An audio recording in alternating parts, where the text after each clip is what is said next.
Hello friends, welcome to part 3 of philosophy optional mains answer writing series. आज के particular video के अंदर और क्लास के अंदर हम एक नया इमर्जिंग ट्रेंड देखेंगे फिलॉसफी ऑप्शनल के अंदर, जहां पे दो पर्टिकुलर फिलोसफर्स को यूज करके क्वेश्चन फ्रेम किया जाता है। हम यहां पे बात कर रहे हैं अभी जो 2025 में जो पेपर हुआ है उसमें एक क्वेश्चन आया है, that is how is Husserl's account of I think different from that of Descartes critically discuss। Now यहां पे अब दो फिलोसफर्स की बात करी गई है, एक आपके रेने डिकार्ट की बात करी गई है और दूसरे आपके एडमंड हसरल की बात की गई है। बहुत सारे स्टूडेंट्स होते हैं ये जो, अगर हम वेस्टर्न फिलोसफी की बात करते हैं, जो लास्ट वाले फिलोसफर्स हैं उनको स्किप कर जाते हैं कि यार इनको छोड़ भी देंगे तो क्या फर्क पड़ता है, बट ऐसा नहीं है। जैसे कि आप देख सकते हो, अगर आपने रेने डिकार्ट पढ़ा है पर आपने एडमंड हसरल नहीं पढ़ा तो आप इस क्वेश्चन को कभी अटेम्प्ट ही नहीं कर सकते हो। क्यों? क्योंकि यहां पे डायरेक्ट कंपैरिजन मांगा है कि हसरल का आई थिंक वाला जो पार्ट है वो कैसे डिफरेंट है फ्रॉम दैट ऑफ डेकार्ट। तो पहले यहां पे इस चीज को समझने के लिए कि क्वेश्चन की डिमांड क्या है, हमें यहां पे थोड़ा सा डेकार्ट का फ्रेमवर्क समझना होगा और थोड़ा सा हमें हसरल का फ्रेमवर्क समझना होगा। Now when we talk about Rene Descartes, it is about Rene Descartes was a mathematician. He wanted to bring a certainty in philosophy. He wanted to develop an axiom that is beyond doubt. So he followed the Cartesian method of doubting,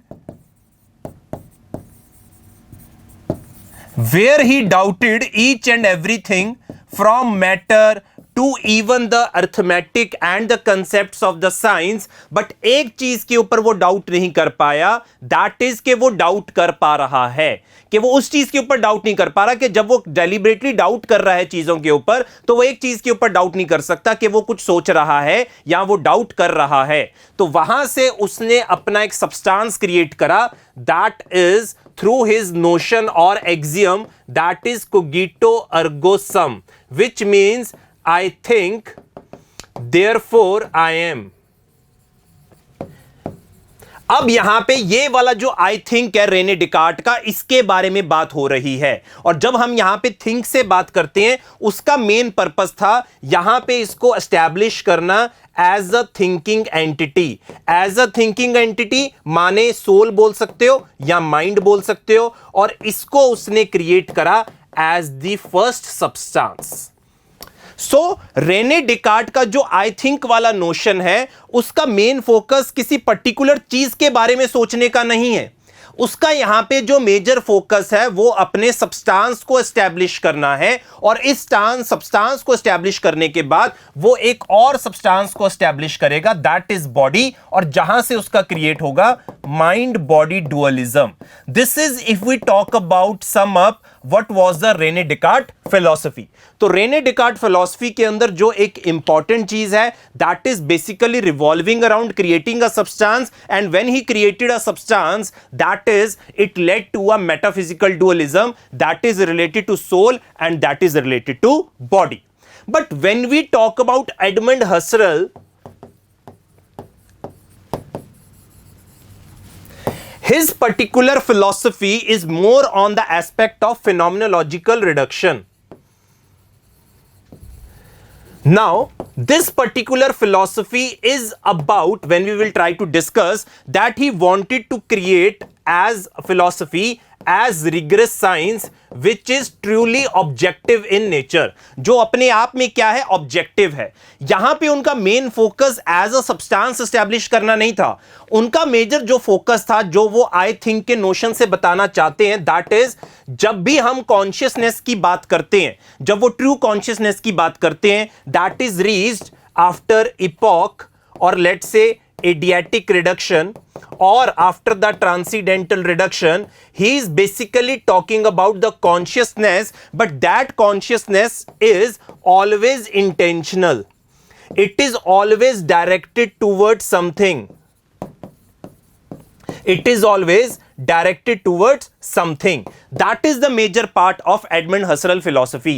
यहां पे वो subject predicate relation की बात कर रहे हैं कि यार मैं किसी चीज के बारे में सोच रहा हूं, I am thinking about something, that is important. वहां पे आई थिंक हो गया तो मैं एक थिंकिंग एंटिटी बन गई और वहां से सोल के ऊपर ज्यादा फोकस है. पर जब हम एडमंड हसरल की बात कर रहे हैं वहां पे जो थिंकिंग है वो इंटेंशनल है. उनका मेन फोकस है कि पहले जब भी हम किसी चीज को अंडरस्टैंड करने की कोशिश कर रहे हैं हमें बाहर के थॉट प्रोसेस को ब्रेक इट आउट करना है, अपनी जो साइकोलॉजिकल बाइसेस है उनको ब्रेक इट आउट करना है और फिर हमें एक ऑब्जेक्टिव तरीके से किसी के बारे में, किसी चीज को हम एक्चुअली में क्या कर सकते हैं, that thing can be revealed to us.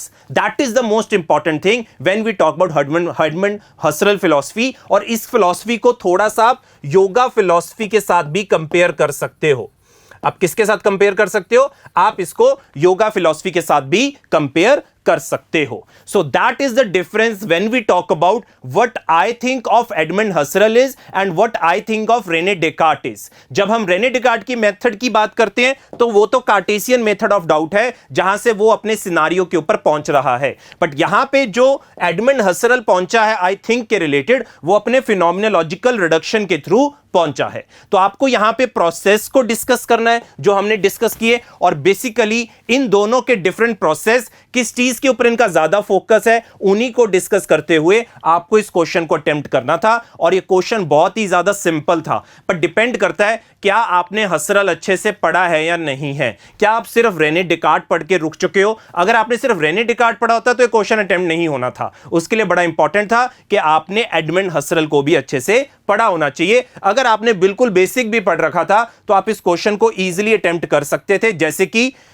cogito acts as the indubitable foundation by doubting and thinking. I is shown to exist as a thinking substance जो मैंने बात करी, distinct from body or external world.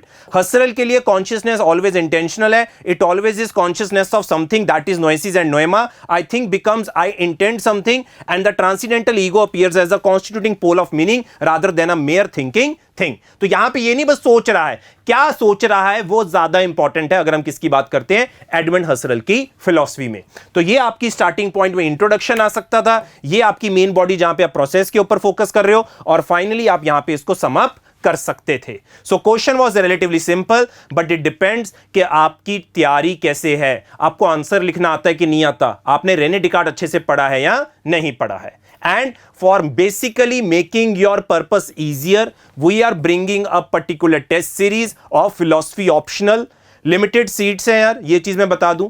पहली चीज test series 9 नवंबर से ही start हो रही है तो बहुत कम दिन बचे हैं. अगर आप इनरोल करना चाहते हैं 8 सेक्शनल और 2 फुल लेंथ टेस्ट हैं, कंप्लीट गाइडेंस मिलेगी, सारा कवरेज होगा सिलेबस का और आप इस नंबर पे कांटेक्ट करके अपने आप को इनरोल करवा सकते हो. Please get your self enrolled. 9 नवंबर से आपकी टेस्ट सीरीज स्टार्ट है. हम इसको बहुत अच्छे तरीके से होलिस्टिक तरीके से कवर करेंगे 8 सेक्शन और 2 फुल लेंथ टेस्ट में ताकि आपकी बहुत अच्छी तैयारी हो सके. यू हैव एनी डाउट आप मुझे इस नंबर पे मैसेज भी कर सकते हैं या दिए गए नंबर पे भी मैसेज कर सकते हैं. नेक्स्ट वीडियो में कल मिलेंगे और एक आंसर को डिस्कस करते हुए. Thank you so much.